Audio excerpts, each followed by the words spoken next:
Di awal mula penciptaan, sebelum adanya manusia, hanya ada malaikat dan jin yang hidup di alam semesta. Allah Subhanahu wa Ta'ala berkehendak menciptakan makhluk baru, makhluk yang akan menjadi khalifah di muka bumi. Allah berfirman kepada para malaikat dalam Al-Quran surah Al-Baqarah ayat 30. Sesungguhnya aku hendak menjadikan seorang khalifah di muka bumi. Para malaikat pun bertanya dengan penuh rasa ingin tahu, apakah engkau akan menjadikan di bumi itu orang yang akan membuat kerusakan dan menumpahkan darah, sedangkan kami senantiasa bertasbih dan menyucikan namamu? Allah menjawab, sesungguhnya aku mengetahui apa yang tidak kamu ketahui. Maka dimulailah proses penciptaan manusia pertama. Allah menciptakan Adam alaihi salam dari tanah liat yang diambil dari berbagai tempat di bumi. Ada yang merah, putih, hitam, dan coklat. Maka keturunan Adam pun berbeda-beda warna kulit dan sifatnya. Dari tanah itu, Allah membentuk tubuh manusia dengan sempurna, lalu meniupkan ke dalamnya ruh darinya.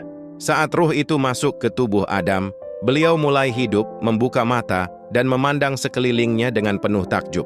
Allah mengajarkan kepada Adam nama-nama segala sesuatu, pengetahuan tentang dunia, ciptaan, dan makhluk lainnya.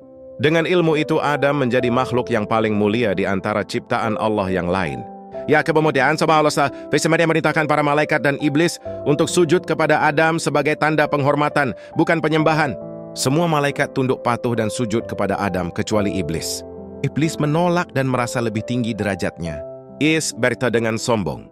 Saat mana disebut dalam surah Al-A'raf ayat 12. Aku lebih baik darinya. Engkau ciptakan aku dari api, sedangkan dia engkau ciptakan dari tanah. Karena kesombongan dan keingkarannya, Allah murka dan mengusir iblis dari surga. Keluarlah engkau dari surga. Sesungguhnya engkau terkutuk dan kutukanku akan tetap atasmu sampai hari kiamat. Namun sebelum diusir, iblis memohon satu permintaan kepada Allah. Ya Tuhanku, tangguhkanlah aku sampai hari mereka dibangkitkan. Allah mengabulkan permintaannya dan iblis bersumpah akan menyesatkan anak cucu Adam dari jalan yang lurus. Ia berkata, demi kemuliaanmu, aku akan menyesatkan mereka semua, kecuali hamba-hambamu yang ikhlas di antara mereka. Sejak saat itulah, iblis menjadi musuh utama bagi manusia, berjanji untuk menggoda dari segala arah, dari depan, belakang, kanan, dan kiri. Setelah itu, Allah menciptakan Hawa sebagai pasangan bagi Nabi Adam. Hawa diciptakan dari salah satu tulang rusuk Adam saat beliau tidur, agar mereka hidup berpasangan, saling mencintai, dan melengkapi. Adam dan Hawa pun tinggal di surga dengan penuh kenikmatan. Allah memberi kebebasan untuk menikmati segalanya, kecuali satu larangan, jangan mendekati satu pohon tertentu. Namun iblis tidak tinggal diam. Dengan tipu dayanya, ia membisikkan keraguan kepada Adam dan Hawa.